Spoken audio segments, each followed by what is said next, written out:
par ces 3 étapes.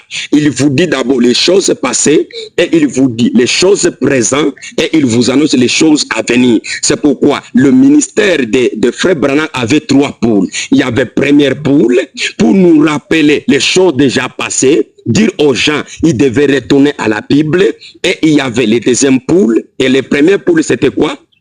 C'était la prophétie. Le troisième poule, c'était le discernement. Bon, pas le discernement, c'était l'ouverture même de la parole. Le troisième poule, l'ouverture de la parole. Donc, chaque fois que Dieu envoie son esprit sur la terre, cet esprit-là opère sur 3 étapes.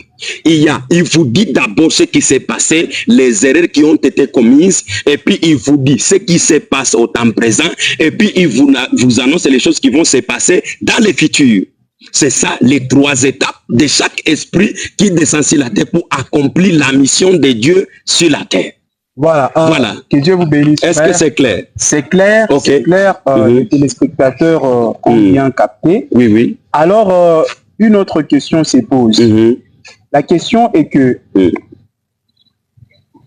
au temps des frères Branham, le frère Branham a dit de retourner à la Bible. Oui. Et il y avait des gens qui l'ont écouté, et retourner à la Bible, c'est un langage. Oui. Ça signifie quoi, retourner? Retourner à la Bible.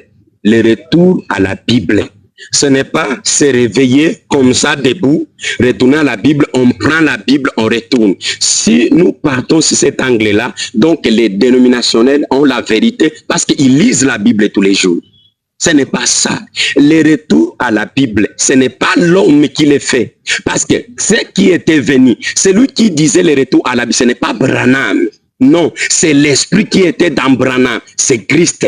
Donc c'est l'œuvre du Saint-Esprit lui-même qui retourne les gens à la parole. Et la parole, il faut faire la différence entre l'écriture et la parole. Il faut connaître tout ça. Parce que les gens s'embrouillent aujourd'hui, on ne comprend pas. Ils mélangent l'écriture et la parole. Si nous disons que la Bible, c'est ça la parole, donc les féticheurs, ils ont la parole. Parce qu'ils ont la Bible dans leur maison.